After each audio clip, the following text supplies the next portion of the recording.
Yes, still see some people approaching. Okay, let's start. Welcome everyone. Welcome to everyone here in the auditorium of the Jan van Eyck Academie. And welcome to the people who are watching digitally. We're here together for the writers' conversation between Wim Peumans and Sulaiman Addonia. And my name is Bernke Klein-Zandvoort, and I, since this summer, coordinate the writers' program. And every writer that has a residency here comes here for 2 to 3 months to work on their own projects, but also to be in exchange with the group of participants that's there in every year. And the writer is only here for 2 or 3 months and concludes the residency with a talk. And they can pick another writer that they admire or whom they admire the work of. And this has been for 10 years now. And I was counting the talks on the website, and there have been 30 talks. So that's amazing. And today, actually, Wim already 1 year ago sent an email that he wanted to talk to Sulaiman. So we are very happy and very honored that you're here today. Thank you. And the talk will be moderated by Nisrine Mbarki, and she is replacing Nisrine Mbarki, who would moderate the conversation, but unfortunately couldn't make it. But she was so kind to propose Nisrine, and we're very happy because Nisrine is a feminist writer, artist, translator, cultural programmer, and she's working on her first novel that I think we should watch for. So very happy to have you as well. So the program, in short, will consist of 2 readings of both the writers, and then there will be the conversation. And unfortunately, we have to end really at 9 sharp, so we probably won't have time for questions here, but we can, of course, extend the conversation in the restaurant with a drink. Yeah, I think that's... and then about the readings, Sulaiman has asked if someone in the audience feels like reading his piece. This means it's a piece of like 5 minutes in English. Is there anyone who would feel for it?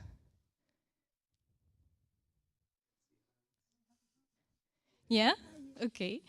I have it here for you, and you can read after Wim. Thank you. Nice. What's your name? Martine. Okay. Okay, then the last thing before we start is I would like to mention that this is the last time we have the conversation, the writer's conversation, in this form. It will continue, but we are looking for another form, and if you are interested, you can always keep an eye on the website, how it will continue next year. But I think it's nice to realize that this conversation has had a great heritage of 30 talks with 60 writers that have been here and all the people that worked on it. So I want to thank Erik Lindner and Lexer Braak, but also Hisham, Hamid, Anne, Solange, and Imea now, who's doing the technique. So yeah, thank you for making that possible for all these years.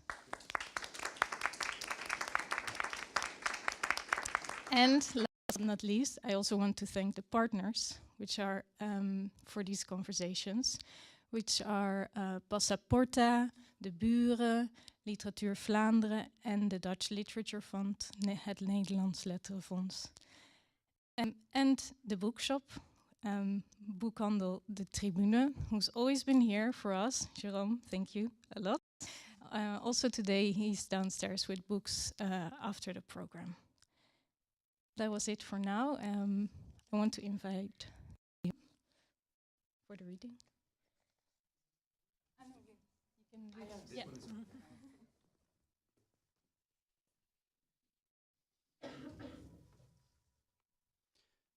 So this is a fragment from my book Habibi, and one of the people I write about, Jamila, she narrates about her coming out to her siblings.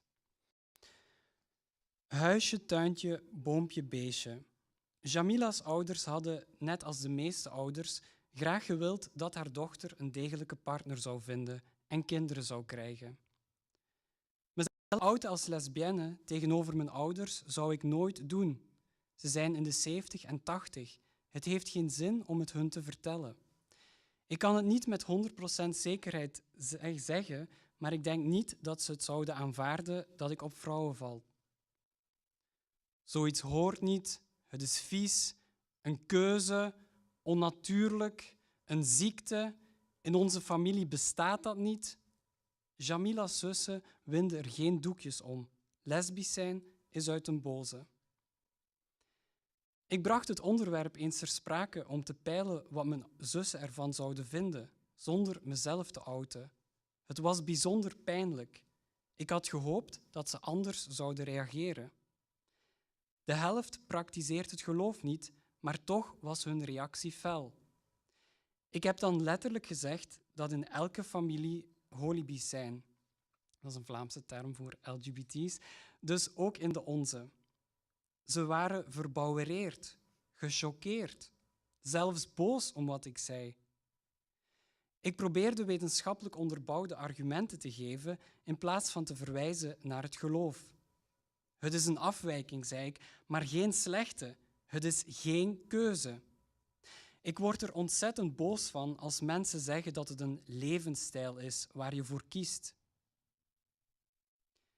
Ik vertrouw mijn jongste zus volledig. We hebben een enorm sterke band. Ik had dan ook verschillende momenten gepland om het haar te vertellen. Maar elke keer opnieuw werd ik zo emotioneel dat het me gewoonweg niet lukte. Nadat Jamila verhuisd was naar Antwerpen om te studeren, deelde ze een tijdje een flat met haar jongste zus. Toch lukte het Jamila niet om uit de kast te komen, zelfs niet toen ze samenwoonden. Jamila's zus respecteerde de tijd die ze nodig had om de stap te zetten. Ik had het veel te lang uitgesteld, zegt Jamila. Daarbij moest mijn zus wel een vermoeden hebben, want tijdens de periode dat we samenwoonden, bracht ik veel LGBT-vrienden mee naar de flat. Ik wou het haar ook absoluut vertellen. Ik wist dat ik op mijn zus zou kunnen rekenen. Als ik het aan iemand van mijn familie zou kunnen vertellen, dan was zij het wel. Het werd te zwaar om dit geheim alleen te moeten dragen. Jamila had dan wel veel vrienden die op de hoogte waren van haar seksualiteit, maar dat voelde niet hetzelfde als wanneer je het aan je eigen familie vertelt. Op een avond waagt ze dan toch de sprong. Ik belde mijn zus op en ik zei: ik moet met je praten, want ik heb je iets belangrijk te vertellen. Oei, wat heb ik verkeerd gedaan? Het heeft niets met jou te maken, het gaat om mij. Ah, ik weet al wat het is. Ik had zelfs niets gezegd en ze zei dat ze wist wat er was.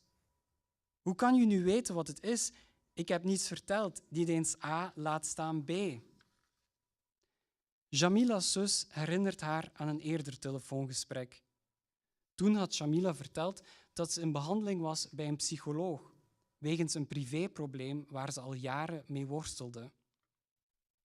Ik had haar gezegd dat ik erover wou praten, maar niet via de telefoon. Ik hoopte dat ze zou doorvragen, maar dat deed ze niet. Na het bewuste telefoongesprek stuurt Jamila's zus een sms, waarin ze schrijft: ik weet dat het soms moeilijk is om over dingen te praten, maar je moet weten dat je bij mij jezelf kan zijn. Dat zou ik echt niet anders willen. Wat het ook is, en ik denk dat ik weet wat het is, ik aanvaard je als mens en als zus en je hebt mijn volledige steun. Tijdens een etentje in Brussel vertelt Jamila dan eindelijk wat er is. Ze zegt tegen haar zus: ik worstel al heel lang met mezelf. Het heeft met mijn geaardheid te maken. Ik val op vrouwen. Ja, dat weet ik, antwoordt haar zus simpelweg. Het is helemaal oké. Voor mij is er niets aan de hand. Maar het wordt tijd dat we dit samen dragen. Het voelde als een ontlading, bleek Shamila tegen mij terug. Ik voelde me ontzettend emotioneel. Natuurlijk viel niet alles van mijn schouders, maar het voelde goed, want ik dacht, eindelijk. En het volgende wat ik dacht was, nog 6 zussen te gaan.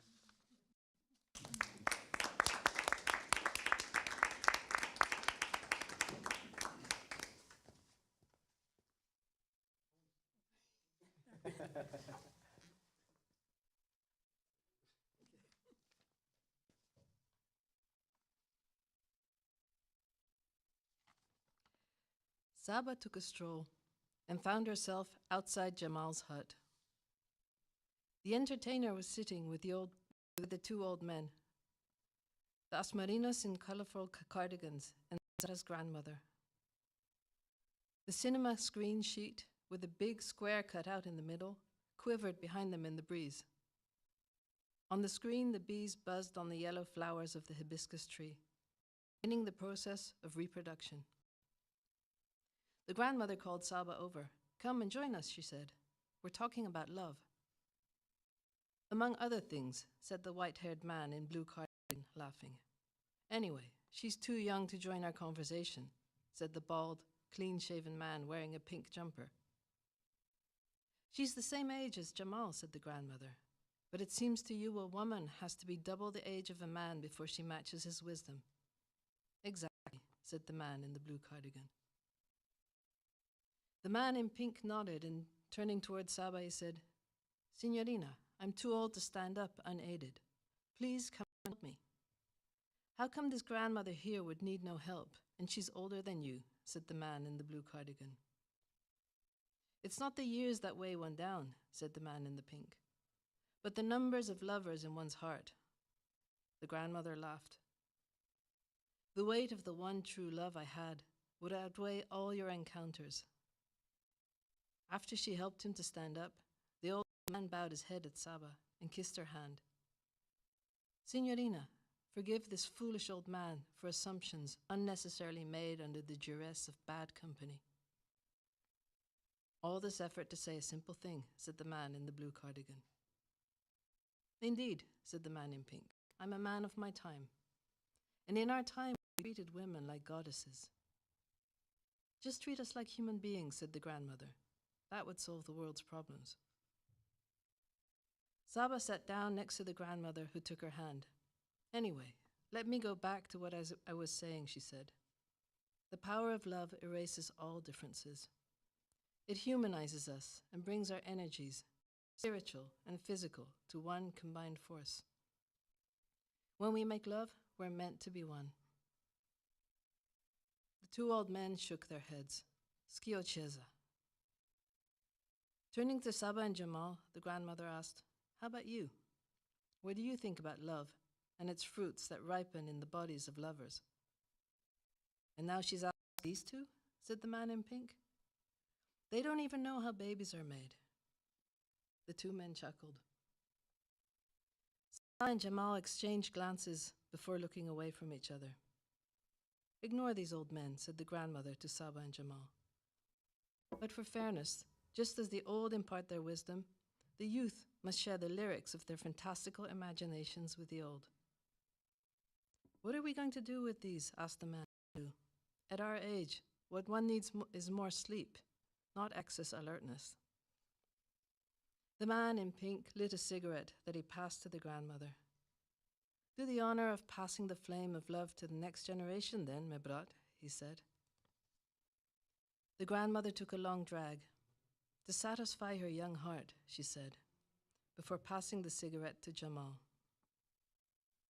"Jamal, tell me," said the grandmother, "and don't be shy. I've heard it all. As a farmer, I've sown the seeds of desire in my skin at the same time as I planted my land with pumpkin seeds." Saba turned to Jamal when she noticed him staring at her. He looked away quickly. He hooked a foot around the stool, put his hand inside his pocket, and took it out again. I can't say now, Jamal said, his voice shaking. I hope I'll be alive when you're ready to talk, said the grandmother, chuckling. Jamal scrambled to his feet and turned around to stand behind the white sheet. Let me tell you this story, said the... Do I continue or not? Yeah. Oh. Okay, so that was the end. You read it quite well. I want to well done.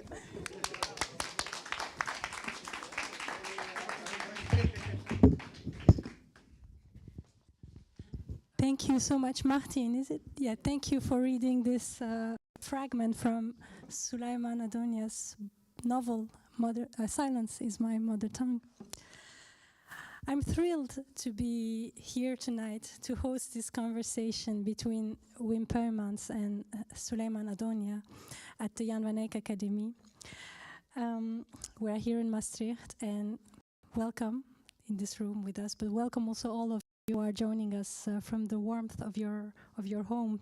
It's really a joy to have you all here. My name is Jan van Eyck. I'm a writer, a translator, an artist, a curator of cultural programs, and we have gathered here thanks to you, Wim. Thanks to your residency, you were a writer in residence here at the Jan van Eyck Academie until October, and you wanted to invite Sulaiman. So, dear Sulaiman, our path has crossed a lot, thanks to our love and passion of literature, of art, and also our stories connect in many different ways with the love we have for creating spaces for people to express themselves, writers, artists, but also people who are interested in just expressing their voice through literature.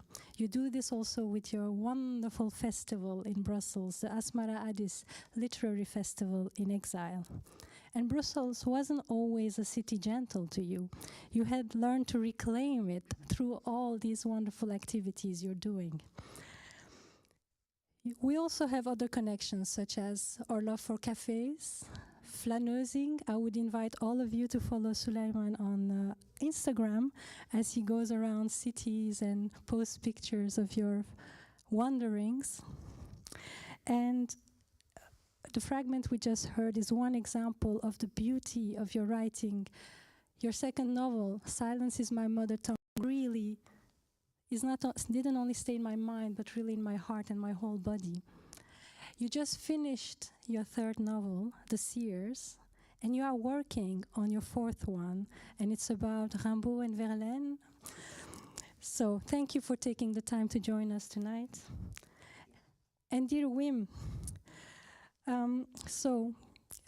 it's the first time we connect, but we also have many things in common.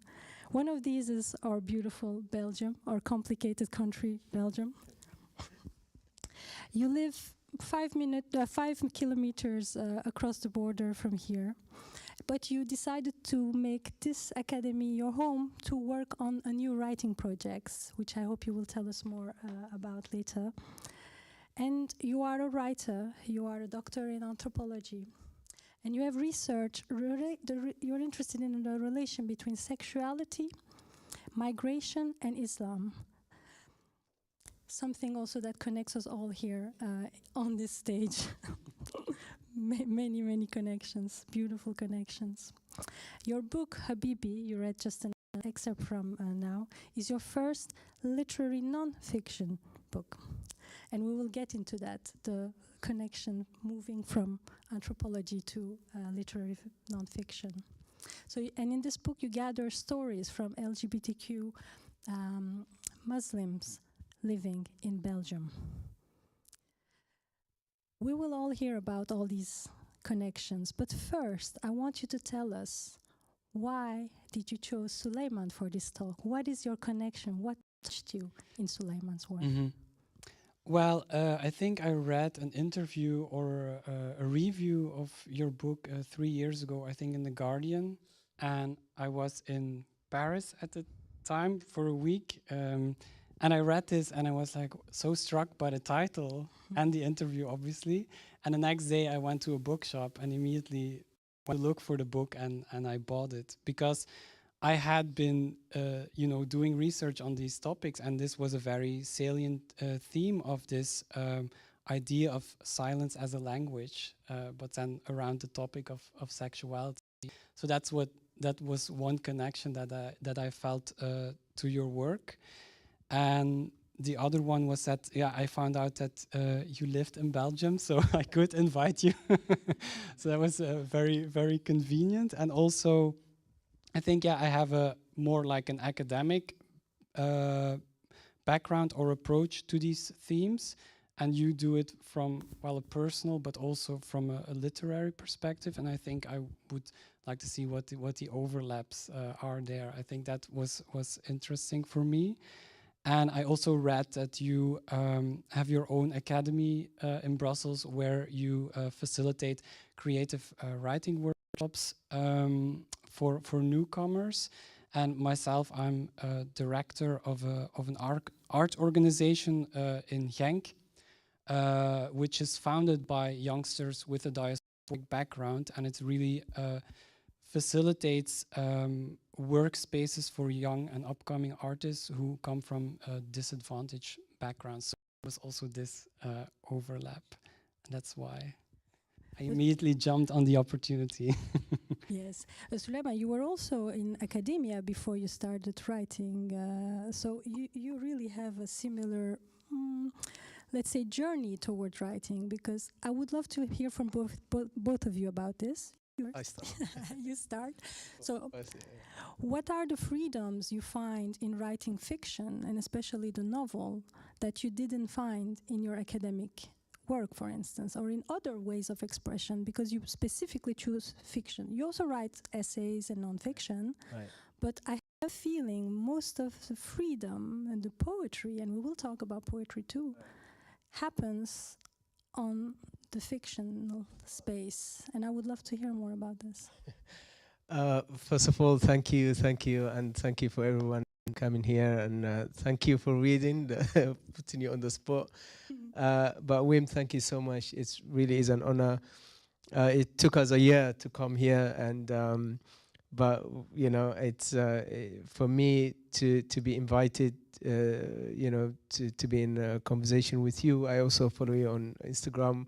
Follow each other on Instagram. So it felt like exactly those things, that we have things in common, that given also that we come into similar topics from kind of different backgrounds. And I feel that's I really would like to explore with you. So I feel very honored to be invited by you. Thank you. And Janen, we here again. Thank you so much. It's a pleasure to talk to you all the time. I mean, like you touched, I used to be a researcher at university in London. I used to be more like, so I did UCL, I went to UCL, I did economics, then I went to SOAS University and I did master in development studies with major in media participation in African development. And then I stayed on as a researcher, but I was never happy. And that's something we talked about before, which is like there's a theoretical side, there's a practical side. And I was just like, found the whole academia thing very kind of research-based. And I remember I just got a promotion to become the deputy head of the research center, which was a very prestigious thing, especially for someone like me who came as an immigrant to London, not speaking English, and then making my way up. And I was like offered this big job, and my family was so happy. I could finally, I finally made it, and I remember I got the promotion the next day. I resigned. I just walked out and I said, I remember exactly the moment I made that decision. I looked through the window and I said, this is not my life, I don't want to trap myself into responsibility. And so I walked out and I said, I wanted to become a storyteller, a writer. And I disappointed a lot of people, especially in my family, and rightly so, because I never had any background. I've never studied anything to do with literature, but it's just a feeling, and you know, I'm one of those people who kind of very sometimes I make decision based on instinct, and that's what guides me, in life, and it's problematic because it sometimes leads you to avenues that are not nice, but and that's why I think like sometimes you need strength to face fragility, but yeah, and I think the poetry comes from that, from all those disappointments that I brought on people who love me and I love, but also the facing the failures that I brought on myself, because becoming a writer isn't easy, especially for someone with my background in the UK, and so it took a long time to get to that position. And I think every step of the journey, you fall, you rise, you fall, you rise, and I think it leaves scars. And human beings with scars, I think at the end of the day they become poet. Thanks. Yes, you do pass it on. And we're so happy you chose this path. We are so happy. How about your journey? And tell us also in relation to how you came to write Habibi. Yeah. I did have an academic background, so I did a PhD in anthropology and in Leuven, and afterwards in Johannesburg. And then I came back and I realized that I didn't want this anymore. I didn't want to work in academia. It's now 6 years ago. And I didn't really have a plan of what I would do instead. I didn't have an offer of a big position or anything. I think that would have made it much more difficult to make this decision. And then I kind of got involved in setting up a food co-op here in Maastricht, which was something completely different. But at the same time, I was writing a political biography. And it's like my first foray, you could say, in non-academic writing. And writing this biography made me realize, oh, I actually like writing, I like doing research, but not in an academic context and not in the demands that are not with the demands that are expected from an academic. And then after this project, I was like, okay, what's next then? And then I figured, okay, let me write a book for a general public based on my PhD. So for my PhD, I worked with LGBTQs with a Muslim background in Belgium. And for Habibi, I went back to interview 10 people from my PhD. It was often 8 years after we saw each other last time to see how they have been doing. And I made that into 10 narratives, I mean non-fiction narratives. And I also worked with Moroccan-Belgian artists who made portraits based on the people I interviewed. And I'm actually really happy that I wrote this book, because now I get like asked to give like talks, like library schools, really about my research, which didn't happen while I was in academia, because it's so, academic books are read by a very small specialized audience. So yeah, I'm happy that I took this step. And I also then realized, like, okay, actually this gives me a lot of freedom. Being a writer, I can write, well, I can't write about what I want, but as long as I can convince a publisher that I can write this. So, for example, when I did my residency here, I could work here in the printing and publishing lab. So I made like a selection of lyrics by rappers from the city of Genk, which is again something different. And I worked on my next, I started working on my next literary nonfiction book, which is about the Meuse River.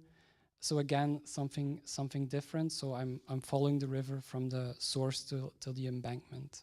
So your work is also like the river. It flows toward, and let's see where it's going to take us. But I would like to come back to Habibi, and because I really loved how you introduce your own story before you tell the story of these people, and that makes it that helps the reader. It helped me personally to connect with you before I could connect with all these wonderful people you have interviewed. And I think this is important, especially when it comes to legitimacy, because there are criticism, and I know you have heard some criticism or questioning, how come you as a white man can write about LGBT Muslims? And I would love you to dive more into this specific subject and how opening up your own story, which is something you may not have been able to do in academia, another space of freedom you found here in literary nonfiction, actually supported your work in carrying all those stories and showing that we are all fighting against the same prejudices, same oppressive systems on different layers, of course, and acknowledging that as well. I would love to hear more about this. Yeah, it's interesting for me how the societal context has changed over the last decade, because when I started doing my PhD, I also got asked these questions, but it was more in an activist or academic setting.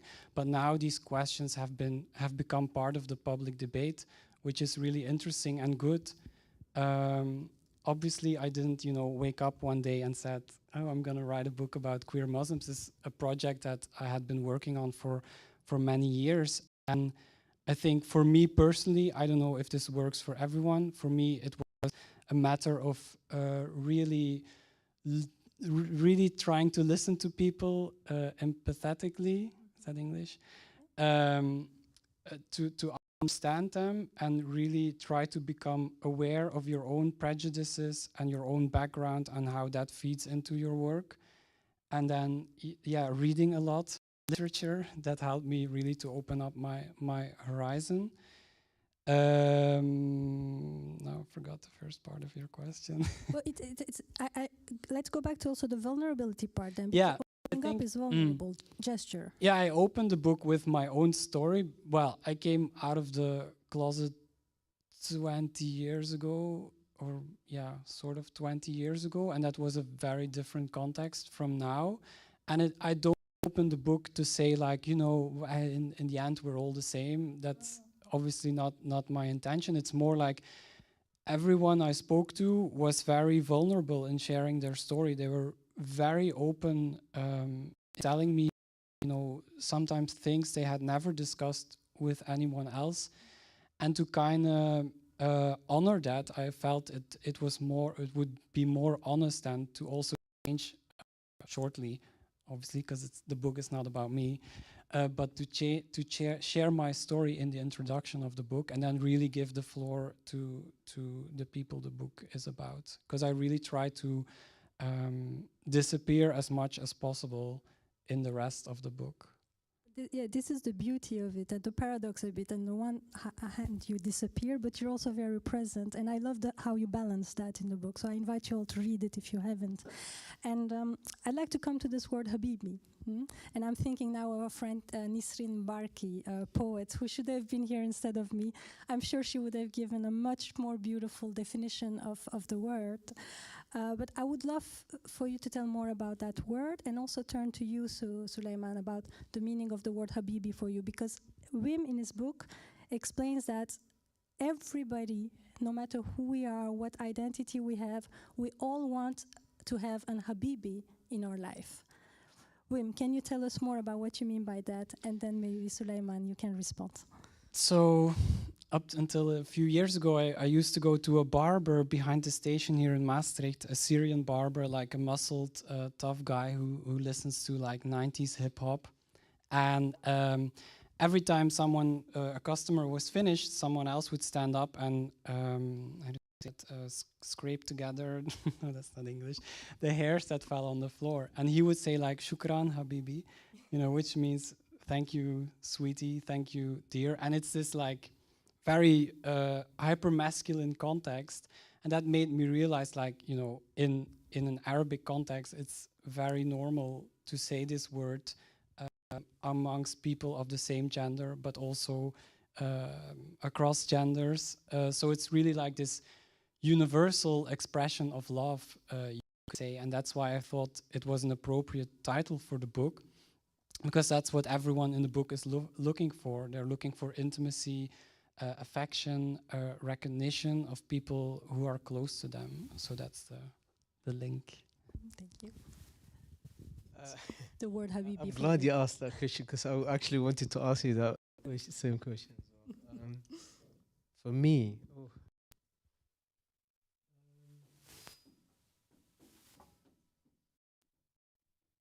oh my God.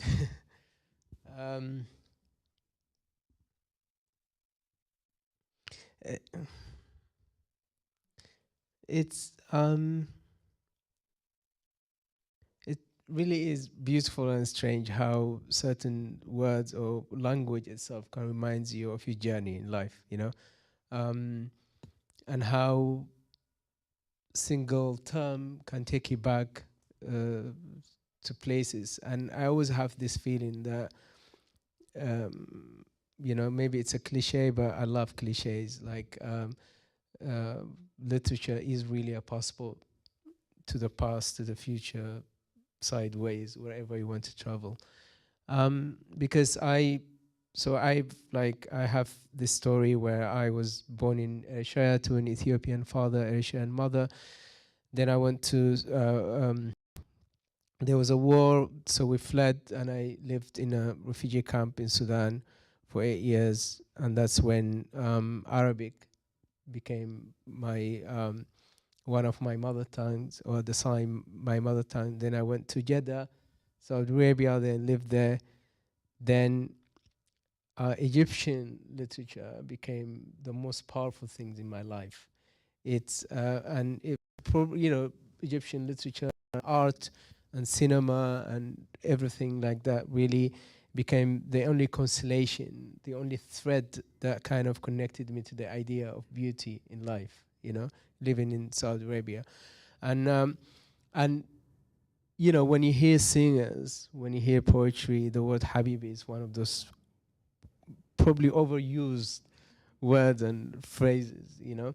And at the time, you know, you really don't pay attention because you're so young, but to the kind of the more kind of definition that you were talking about, in sense that it's a word that has, you know, a man would say it to another man, you know. It wasn't kind of, it didn't have a kind of sexual side. It was more about empathy, connection to human, and this idea of love that swims between us, you know.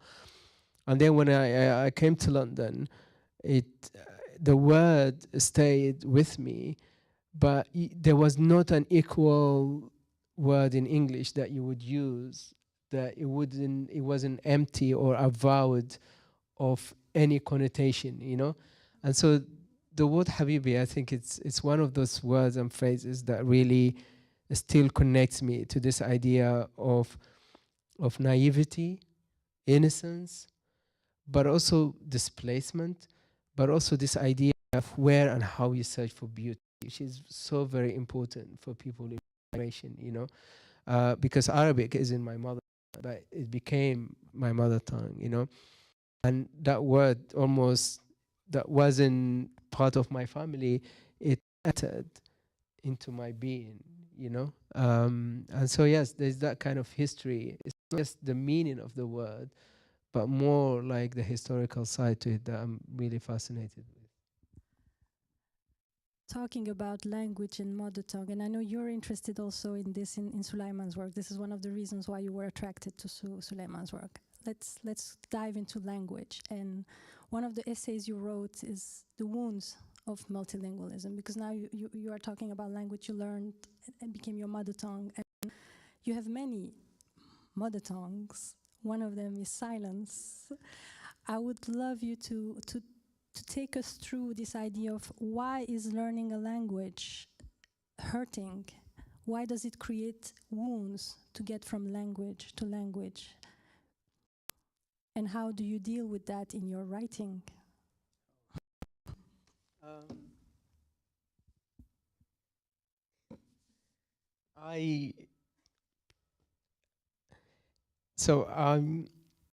You know, I wrote this essay which you know about, and I actually wrote it in one sitting.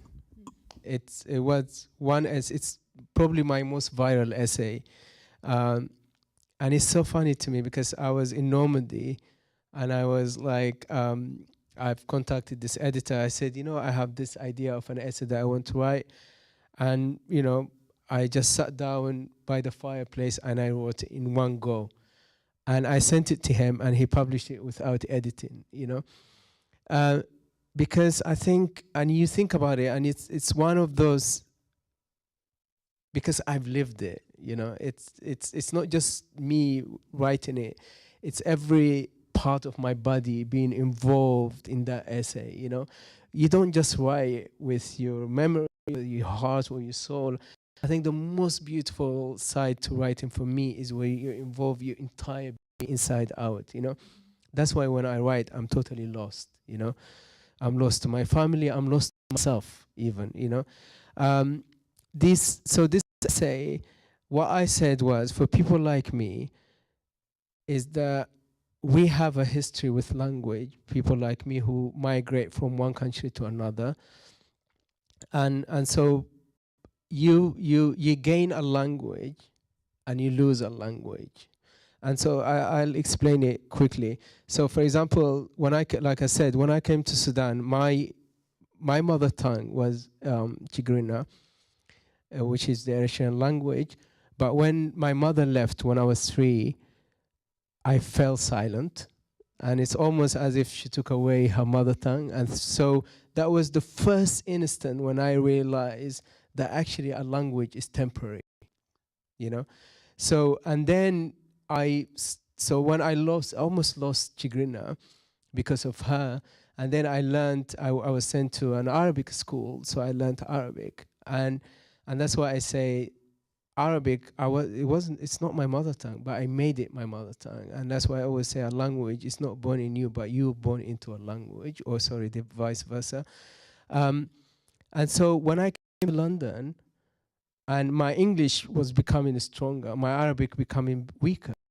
But it's not about losing the words, it's about losing the history with the words, losing the love that you had for the language, losing the ability to talk to people. I mean, at one point, for example, when I would call back home to my mom, I couldn't speak to her in Arabic. I would put English and she wouldn't understand. So, and that's what I'm talking about, this idea, like, as we migrate through languages, we also accumulate loss, we accumulate wounds, as well as we gain new languages. So there's a gain and loss, and that's why I say the wounds of multilingualism, rather than just coming out and celebrating the fact that we speak multiple languages, we also have to talk about this notion that as we accumulate a new language, we also are losing, and gaining wounds in the process. It is, thank you. You talk about the body, and I want to come back to both of you, the presence and the body and your connection with the world that surrounds you.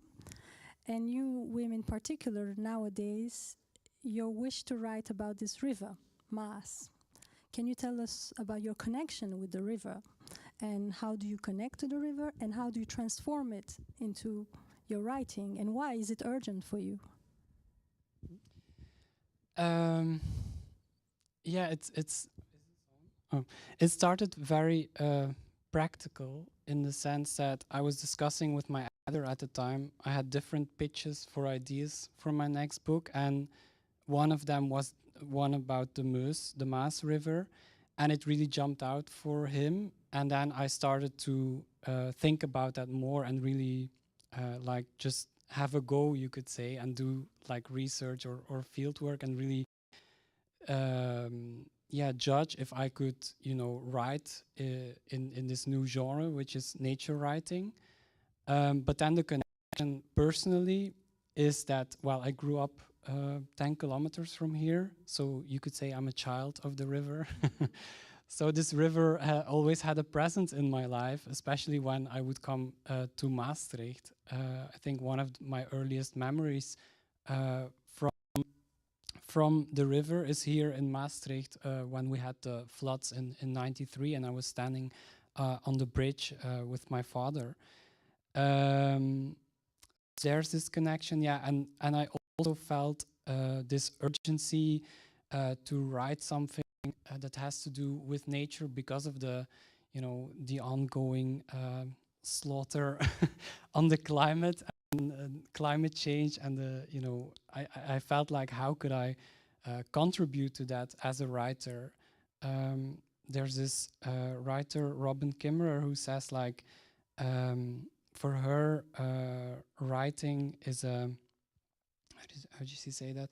Is a connection to the living land. It's a form of reciprocity. So you could say that writing a book about the river is a form of reciprocity with the river. And now that I'm really, like, these days I'm really immersed in this subject. And how do I do that? I obviously do field work, but like this morning at 7:30 I cycled to Lanay, which is, for me, I live in Cannes, it's the closest point to the river. And then I swim in the river. I try to do that once a week. I also, every time I'm in Maastricht, I try to see the river to really, like, I don't know how to explain that, but just have this connection to it that's ongoing. Yeah. So yeah, you're welcome to join. It's really, it's really, yeah, in the cold. Shall we go swim in the river? It was 2 degrees this morning, so. But the water was 11, but it felt like -10. How does that impact your writing?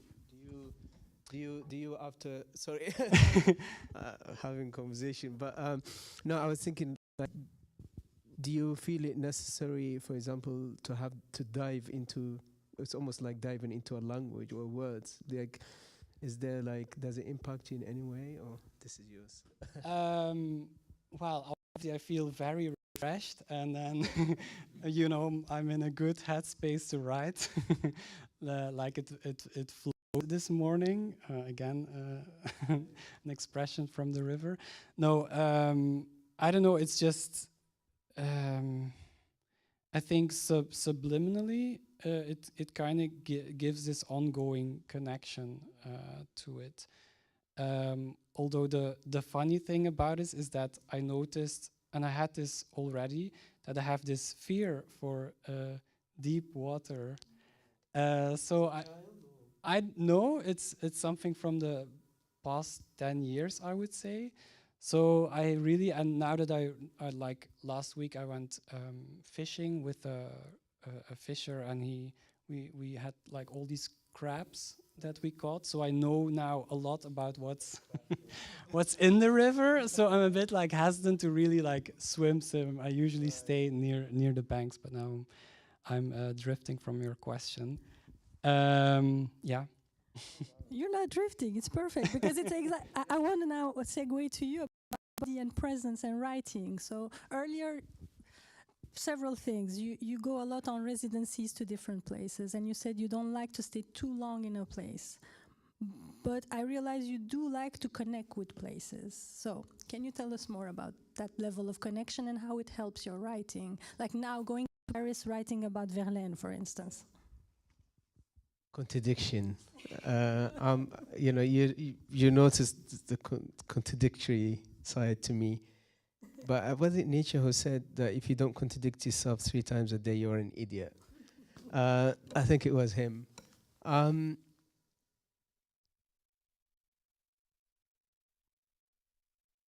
Look, permanence, like,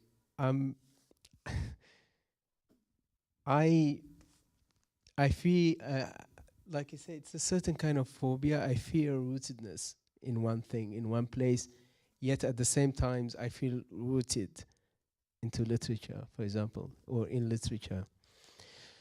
I don't, I think it's this idea, like when I was young, for example, I would live in one place and then suddenly violence would erupt and then I would be uprooted, or I would be taken away from my family, or my family would be taken away from me. So there's this idea of, you notice the kind of relationship you have with the land is the same kind of relationship you have with people, in the idea that, you can love a place, you can love a people, but both of them can be taken away from you, or you being taken away from the land.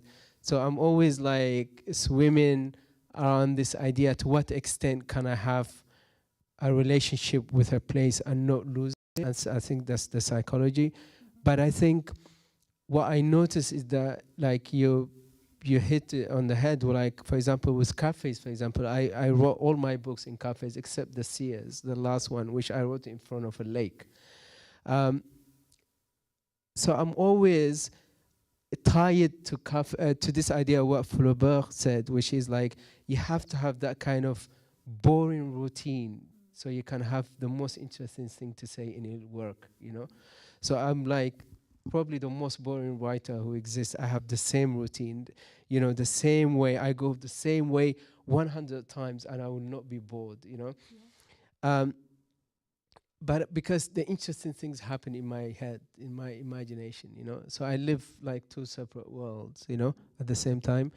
But I don't like to stay in one place. Like, you know, Wim said to me, you could apply here, but this is for 3 months.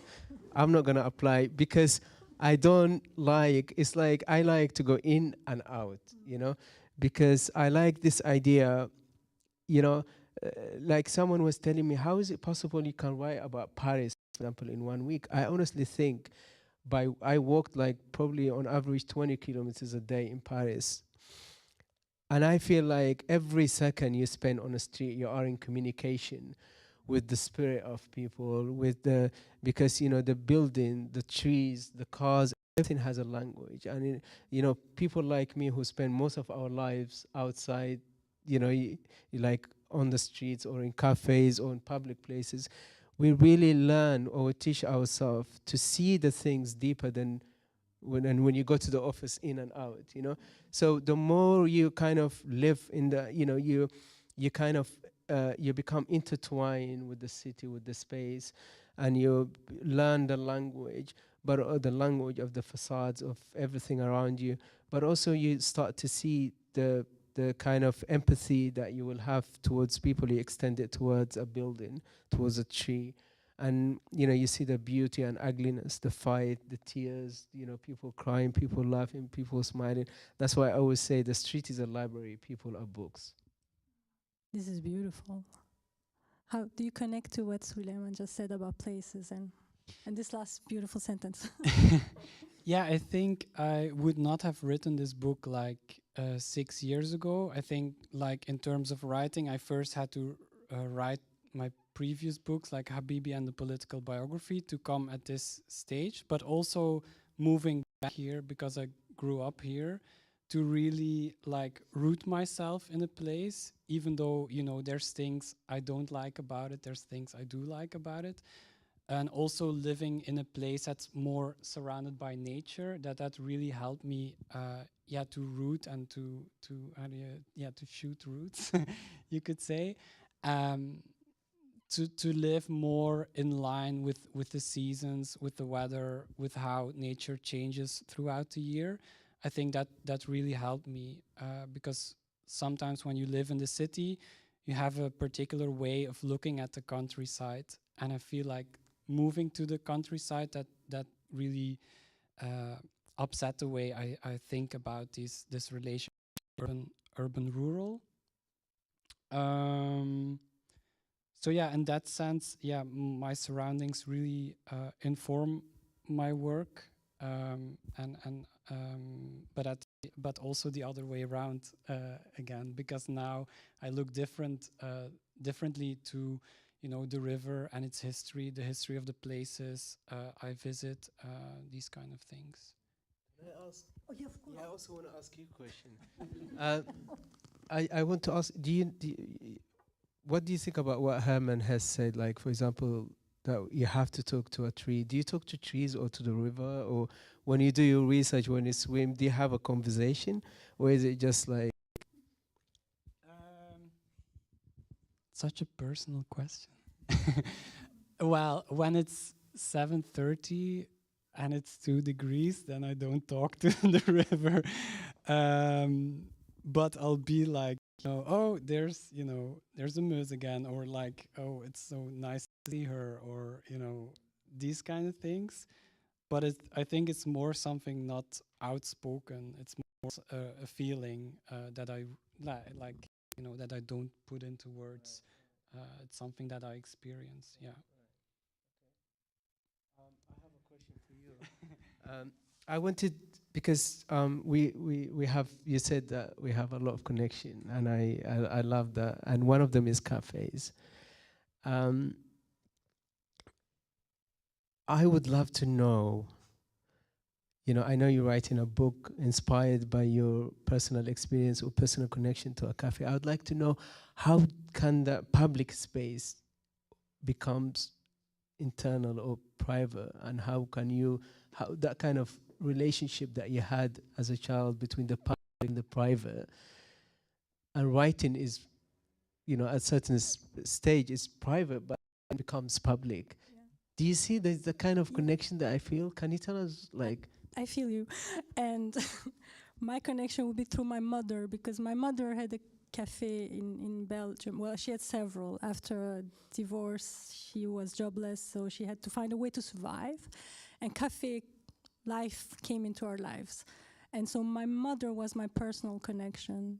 And the wish to escape that place, because I didn't want that life. I didn't want to have a life with drunks all day and mafia guys at night and, sex workers coming in and out. That wasn't the life I wanted. But now I look back, I love it because it made me who I am. And that's how I make it mine. It's a way to reclaim, but through the story of my mother, who has suffered a lot to get where she is today. So it's a bit light. And the migrant experience, of course, it's a Muslim woman opening a cafe in the heart of Brussels where she hosts sex workers. I mean, it's interesting to make those connections. So yeah, this is how I do it. But this is not about me, Sulaiman. That's very interesting, because we're talking here about reclaiming space, We're talking here about reclaiming the space, all of us, or reclaiming the body, or reclaiming a language, or reclaiming a possibility. That's how we begin to weave stories, So when you talk about this idea of reclaiming a space, or reclaiming that space, is it the same for you as the wounds of multilingualism? Does it have, yeah? Yes, it is. And it's a very painful place, but urgent and necessary. And I think this is what's happening in your work too. And we have 2 minutes left. I want to leave the final words to Wim, because Wim, it's thanks to you that we are here. You connected us, you created this. So as a last word, in 2 minutes, just, yes, tell us whatever's in your heart right now.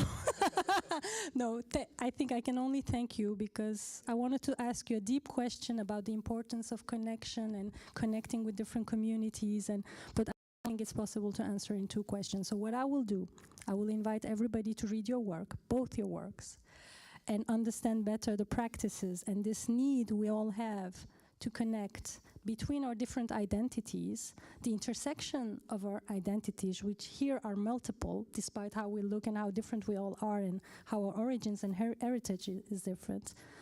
But our urgency is to create those connections. And I want to thank you both for doing what you do and for creating beauty, for creating these magnificent spaces where we can all express ourselves. And thank you all for joining us. And thank you all also online and here in this room.